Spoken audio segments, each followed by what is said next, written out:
기도합니다. 이 시간 저희들이 거룩한 성전에 나와서 십자가를 지신 주님을 바라봅니다. 주님께서는 그 큰 고통 중에서도 자기를 괴롭히는 그러한 자들을 용서하여 주셨는데, 저희들은 친밀한 중에 지내는 이웃에게도 사랑과 관심을 주지 못하고 귀찮게 여겼습니다. 주님께서는 십자가 위에서 피 흘리며 죄악 중에 있는 우리에게 간절히 돌아오라고 부르시건만 저희들은 그 음성을 외면한 채 세상 쾌락에 빠져 지냈습니다. 주님은 십자가에서 고난당하시면서 죄의 권세를 멸하셨건만 저희들은 오늘도 불의와 타협하고 적당히 죄와 더불어 먹고 마시며 살고 있습니다.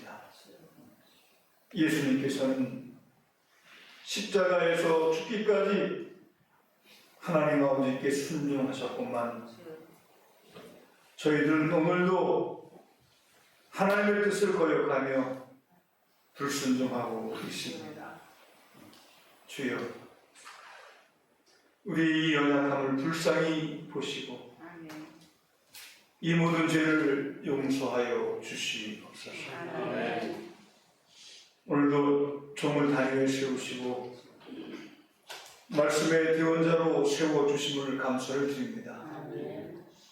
심히 보잘것없는 종이오니 하나님 홀로 버려두지 마시옵시고 능력의 장중에 권능의 장중에 붙잡아 주셔서 오늘 이 종이 주님의 말씀의 도구요 통로의 매개체로 사용되어져 성도들에게 살아 생명력이 있는 하나님의 말씀을 선포케 하시고 그 말씀이 우리 모두에게 성취되어지는 역사가 있게 하여 주시옵소서. 말씀이 선포되어질 때 악한 영 사단마귀의 권세가 저주를 받고 떠나가게 하여 주시옵소서. 죄악과 저주의 끈이 끊어져 나가게 하여 주시옵소서. 삶의 문제가 해결되어지는 역사도 일어나게 하여 주시옵소서. 혹여나 육신의 질고를 안고 찾아나와서 치료받기를 사모하며 예배하는 자가 있다고 한다면 하나님 치료하시는 좀 베풀어 주시옵소서. 귀한 가족 보내주심을 감사를 드립니다. 하나님, 저들의 가정을 축복해 주셔서 평화로운 가정, 건강한 가정, 그리고 하는 일마다 잘 되어지는 가정, 자녀들이 복에 복을 받는 그러한 가정이 되게 하여 주시옵소서.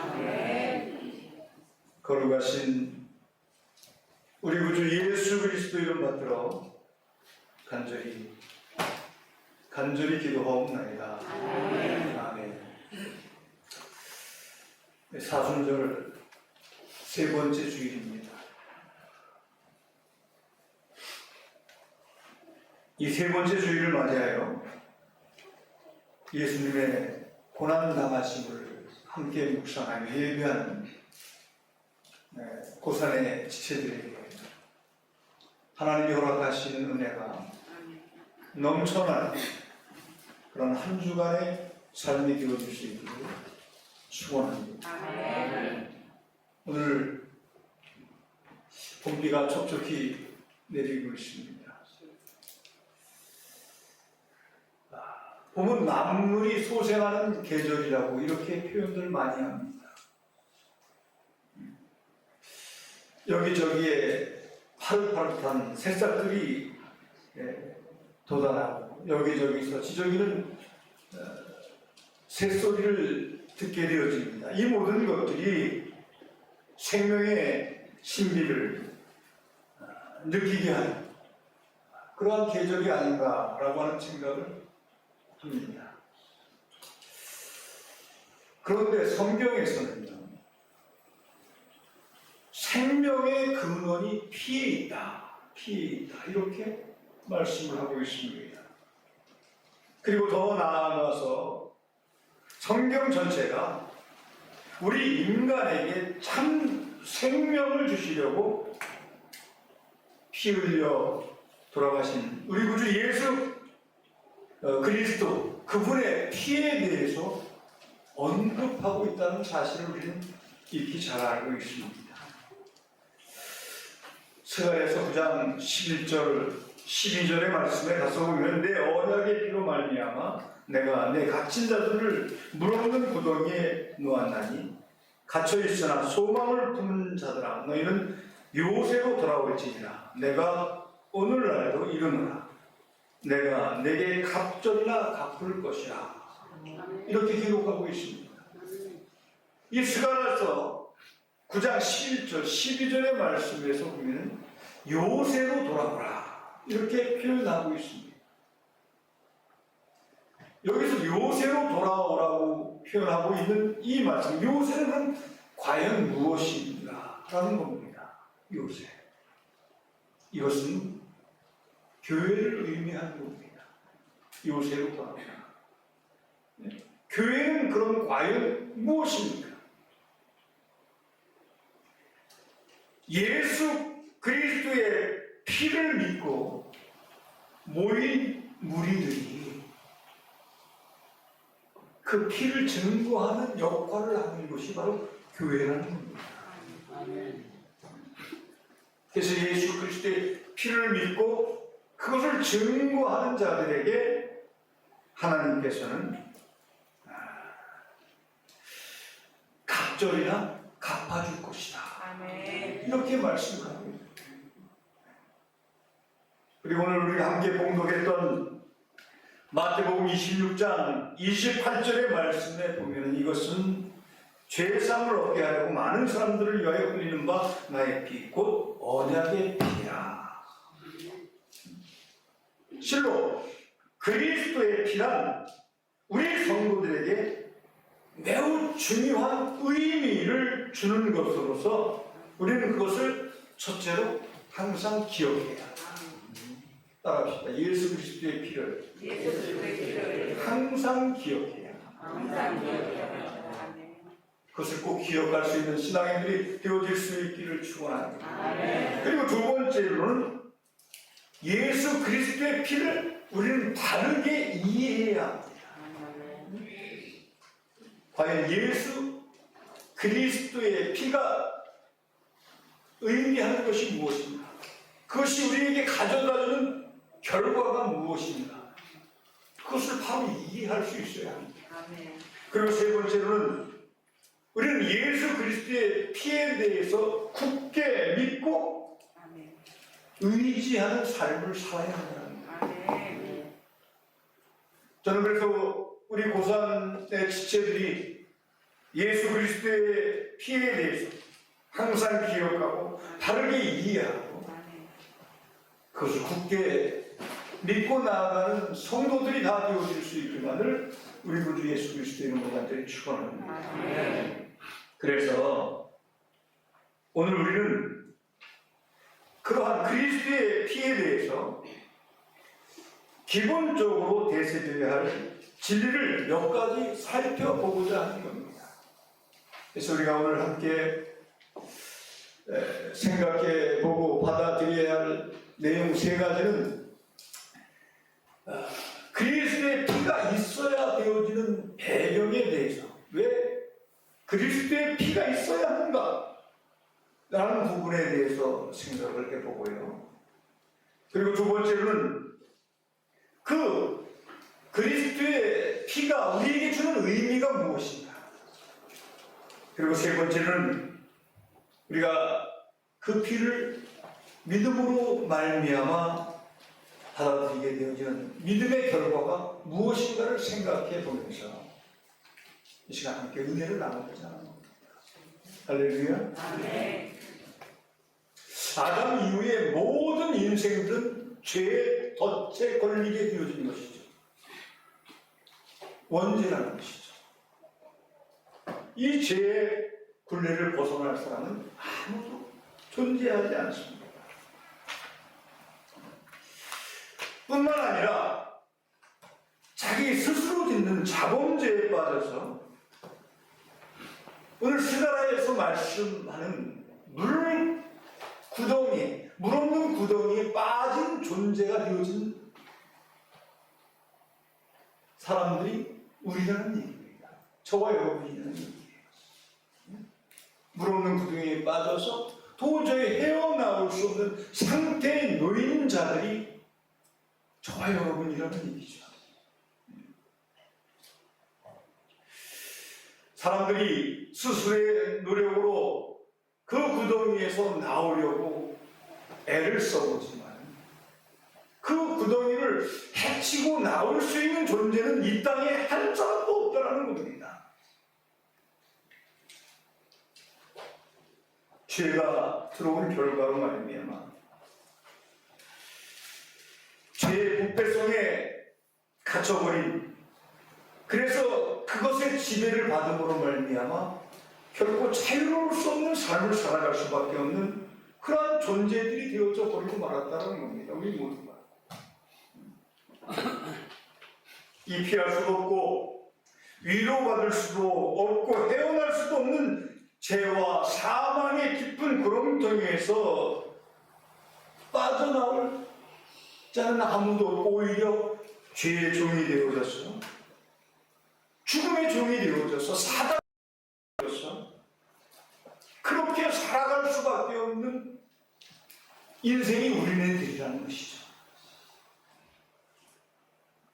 그 암담한 상황 속에서 우리를 건져낼 수 있는 어떠한 방법이 제시되어져야지만이 우리는 그곳에서 빠져나올 수 있다는 겁니다. 철학이나 어떠한 선이나 어떠한 사상이 우리를 그 깊은 구렁에서 건져낼 수 없다는 겁니다. 그런 상황 속에 있는 우리들을 살려낼 수 있는 그러한 일들이 절실히 필요하다는 것이죠. 그런데 이러한 가운데 하나님께서 그 구렁텅이에서 우리를 구원하시려고 자유를 주시기 위해서 우리에게 큰 약속을 허락해 주시는데, 그것이 바로 무엇인가 하면 피에 의한 구원과 자유를 주시겠다는 겁니다. 할렐루야. 언약이라고 하는 말은요, 하나님께서 우리 인간에게 주신 확실한 약속인데, 누구든지 믿음의 손을 가지고 그 언약을 받아들이기만 하면은 구원하시겠다라고 하는 것이 하나님의 계획하십니다. 믿습니까? 죄가 많거나 적거나 잘났거나 못났거나 누구든지 이 언약을 믿고 받아들이기만 하면 구원해 주시겠다라고 하는 것이 하나님의 언약입니다. 그 언약이 무엇인가 하면 그것이 바로 피라는 얘기입니다.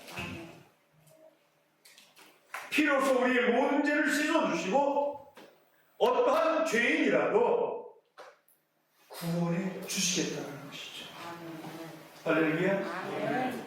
로마서 6장 23절의 말씀에 가서 보면은 바울 사도는 죄의 싹스에 대해서 말씀을 하고 있는데, 죄의 싹스 사망이다. 죄의 싹스는 사망이다. 그런데 레위기 17장 11절의 말씀을 보면 피는 곧 생명이라고 말씀을 하고 있습니다. 육체의 생명은 피에 있습니다. 내가 이 피를 너희에게 주어 단에 뿌려 너희의 생명을 위하여 속하게 하였나니 생명이 피에 있으므로 피가 죄를 속하니라. 이렇게 말씀합니다. 죄의 값은 사망인데 이 죄를 사함받고 사망에서 영생으로 옮겨져 구원받으면 생명을 대신하는 피가 있어야 한다는 겁니다. 피가 없이는 되지 않는다는 겁니다. 그래서 히브리서 9장 22절의 말씀에 가서 보면은 율법을 따라 거의 모든 물건이 피로서 정결하게 되나니 피 흘림이 없은즉 사함이 없느니라 이렇게 말씀을 했습니다. 죄와 그리고 사단의 속박에서 벗어나 사망 권세를 이기고 영생을 얻어 자유롭게 되는 일은 오직 언약의 피로만 가능하다. 언약의 피로만 가능하다. 인간의 노력이나 수양이나 도덕과 철학으로는 이 사망의 문제, 죄와 사망의 문제를 결단코 해결할 수 없다는 겁니다. 믿습니까? 아담과 하와가 죄를 범한 후에 하나님의 입혀주셨던 모든 영광의 옷이 벗겨져 버립니다. 그리고 그들이 느끼는 것이 수치였습니다. 그래서 그들이 그 수치를 가려보려고 자구책으로 무화과 나무 잎을 따서 치마를 만들어 중요 부위를 가려 보았지만 그 방법은 오래 가지 못했습니다. 1시간이 지나버리니까 햇빛에 말라버리게 되어지고 자기들의 수치가 다시금 드러나게 되어집니다.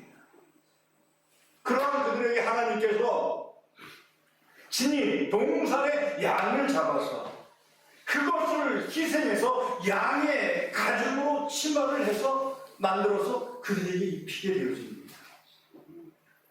이것은 무엇을 말씀하는 겁니까? 아담과 하와가 자기들의 수치를 가려보려고 무화과 나뭇잎으로 옷을 입은 그것은 인간의 철학이나 선행이나 도덕 이러한 것들로는 죄로 인한 수치와 사망의 문제를 해결할 수 없다라고 하는 것을 의미하고 하나님이 내어주신 양의 가죽 치마는 양이 죽임을 당하고 피를 흘림으로써 만들어진 것이므로 그것으로 죄로 인한 수치 문제가 해결되어진다고 하는 것을 의미하는 것입니다. 아멘.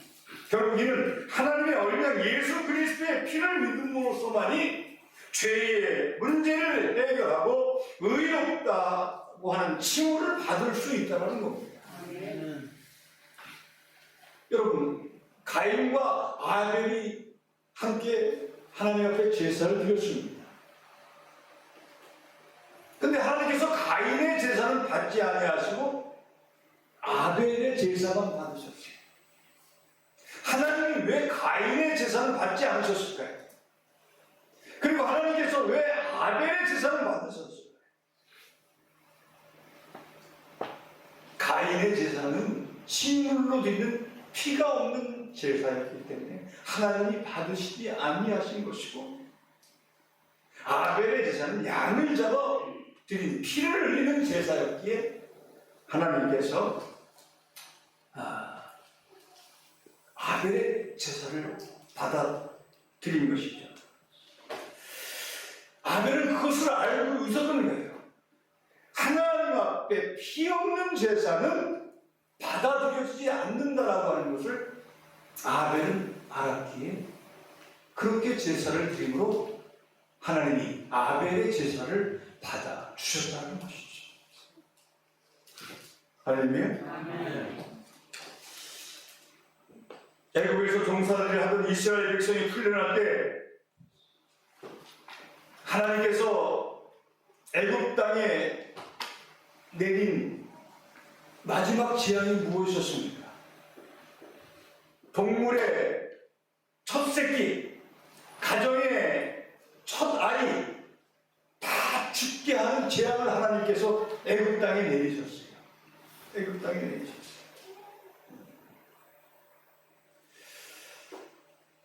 그렇게 죽임을 당할 때 하나님께서 이스라엘에게 약속을 주셨습니다. 출애굽기 12장 13절의 말씀에 가서 보면은 너희는 어린 양을 취할지니 그 양을 잡고 그 피로 집 좌우 문설주와 인방에 바르고 내가 애굽 땅을 칠 때 그 피가 너희의 거하는 집에 있어서 너희를 위하여 표적이 되리라. 내가 피를 볼 때 너희를 넘어가리니 재앙이 너희에게 내려 멸하지 아니하리라. 이렇게 기록하고 있습니다. 오직 양의 피를 받은 그 집, 그 사람만이 구출을 받았다는 겁니다. 구원을 받았다는 겁니다. 그러므로 오늘날 우리들도 죄에서 해방이 되어지고 죽음에서 해방되어지려고 한다고 한다면 하나님 어린 양 예수의 피를 믿어야 되는 것을 분명히 믿는 그러한 신앙인들이 되어질 수 있기를 우리 구주 예수 그리스도의 이름으로 간절히 축원합니다. 제가 상당히 지루한 설교를 하고 있어요. 그리고 어려운 설교를 하고 있어요.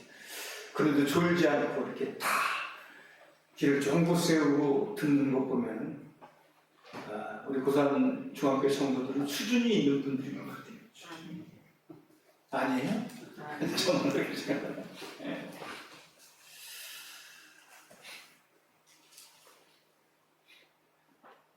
이스라엘 백성들이 광야를 지날 때 하나님을 원망합니다. 하나님께 불평합니다. 그리고 그들은 불신앙적인 말을 합니다. 이 하나님께서는 하나님을 원망하고 불평하며 불신앙적인 삶을 보이는 그들에게 불뱀을 내려보냅니다. 그리고 그 불뱀에 물리는 자마다 다 죽게 되어진 벌을 받게 되어집니다. 그러한 상황이 일었을 때 모세가 하나님 앞에 나가서 간절히 부르짖어 기도합니다. 하나님,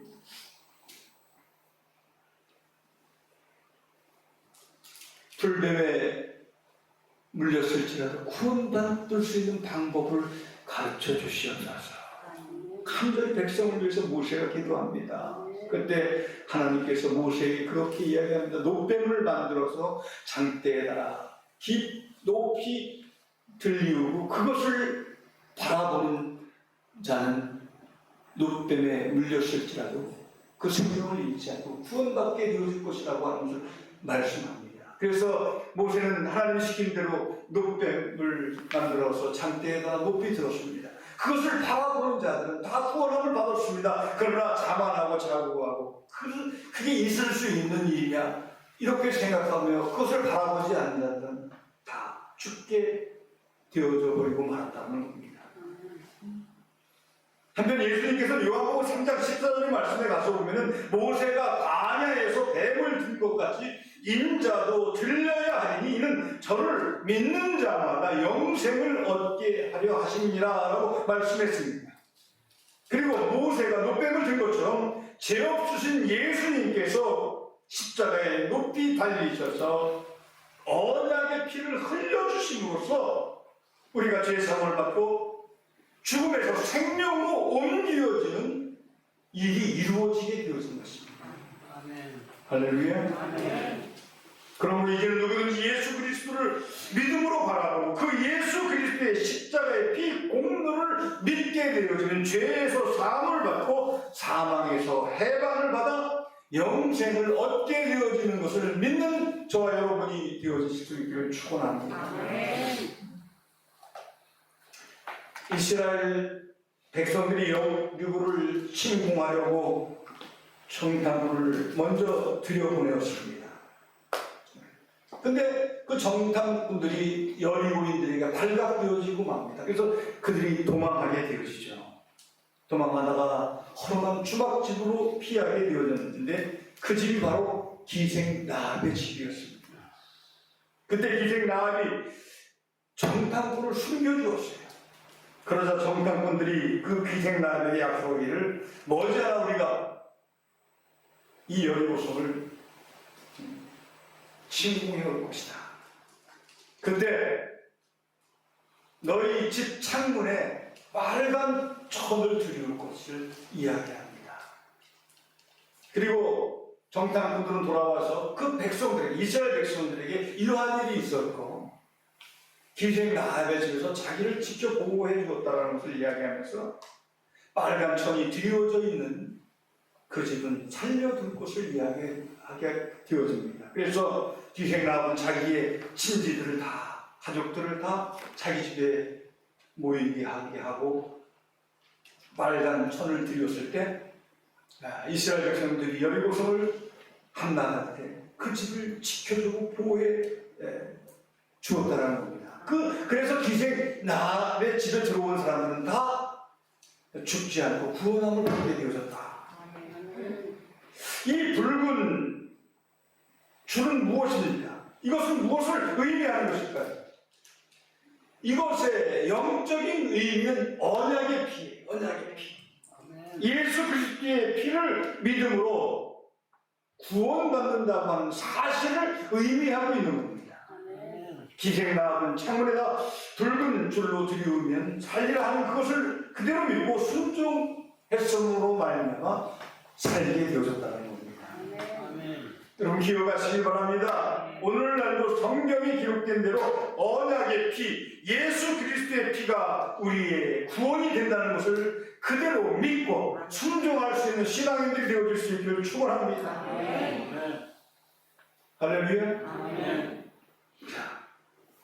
그리스도의 피에 대한 믿음의 결과에 대해서 이제 말씀을 드리려고 합니다.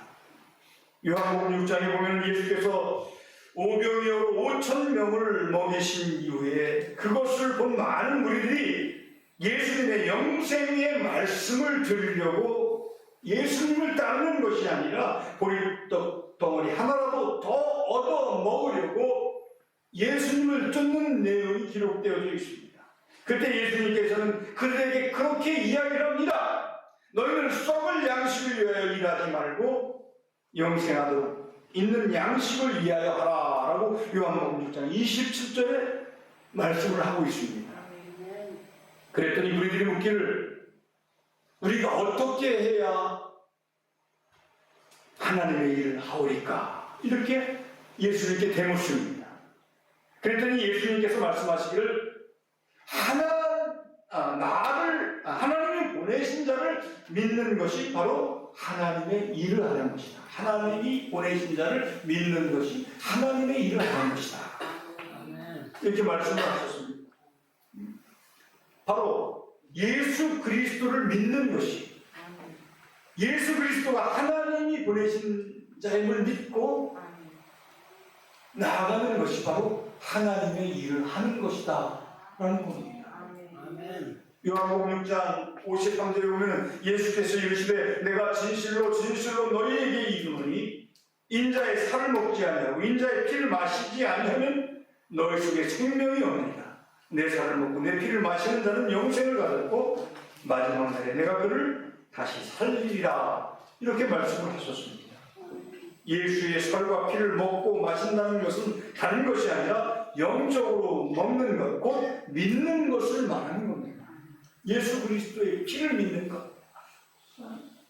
하나님의 아들 예수께서 십자가에서 몸을 깨뜨려 죄를 위해 언약의 피를 흘려주신 것을 믿는 것이 곧 예수의 살과 예수의 피를 먹는 것이다라는 겁니다.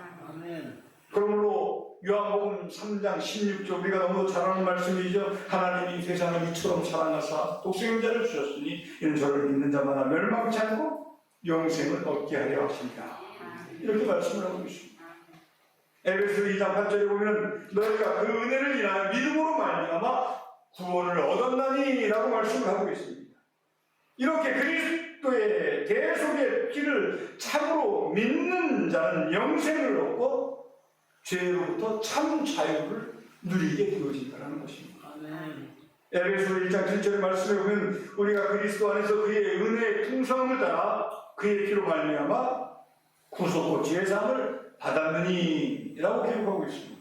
히브리서 9장 14절의 말씀에도 보면 하물며 영원하신 성령으로 말미암아 흠없는 자기를 하나님께 드린 그리스도의 피가 어찌 너희 양심으로 죽은 행실에서 깨끗하게 하고 살아계신 하나님을 섬기게 못하겠느냐라고 기록하고 있습니다. 그리고 히브리서 2장 14절 15절의 말씀에 가서 보면 자녀들은 혈육에 함께 속하였음에 그도 또한 한 모양으로 혈육이 함께 속하시면 사망으로 말미암아 사망의 세력을 잡는 자고 마귀를 없이 하시며 또 죽기를 무서워하고 일생에 매여 종로가는 모든 자들을 놓아주려 하심이니라고 기록하고 있습니다. 그리고 고린도서 2장 15절의 말씀에 보면 정사와 권세를 벗어버려 밝히 드러내시고 십자가로 승리하셨느니라 말씀하고 있습니다.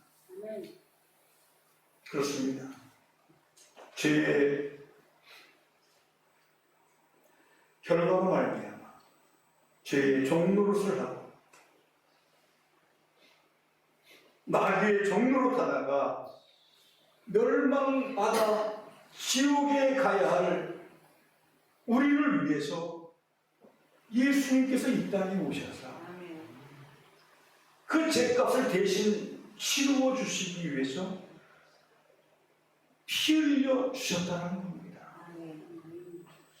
그래서 예수 그리스도가 이 땅에 오셔서 우리를 대속하기 위해 피 흘려 주셨다는 사실을 믿음으로 받아들이고 그것을 고백하게 되어지면 그 피의 공로로 말미암아 우리에게 주어지는 가장 큰 은혜가 무엇인가 하면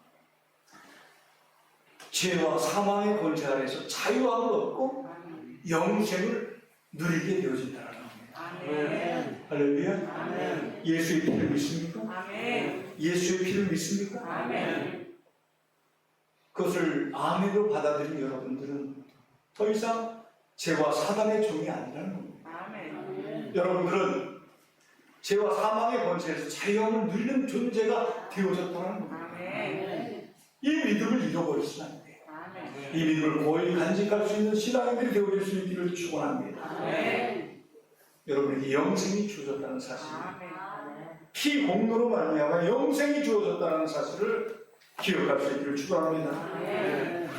그리고 우리는 이 피의 공로로 말미암아 교회에 모인 존재예요. 아멘. 그래서 우리는 교회의 사명, 이 피를 전하는 것이라는 사실을 잊지 마시고 그것을 알지 못하는 자들에게 예수의 피에 대해서 증거할 수 있는 아멘. 피를 증거하는 그러한 신앙인들이 되어줄 수 있기를 우리 구주 예수 그리스도의 이름으로 간절히 축원합니다. 아멘. 기도합니다. 우리를 죄에서 구원하시고 살리셔서 천국 백성으로서의 삶을 살게 하시기 위해 고난의 길을 걸으시고 십자가에 달리사 피 흘려 담당해 주신 예수 그리스도의 피를 잊지 않고 기억하는, 그리고 그 역사적인 사건과 사실을 믿는 것으로 끝나는 것이 아니라 널리 전하며 사는 우리 고산 중앙교회 온 성도들이 되게 하여 주시옵소서. 아멘. 거룩하신 우리 구주 예수 그리스도의 이름 받들어 간절히 기도하옵나이다. 아멘.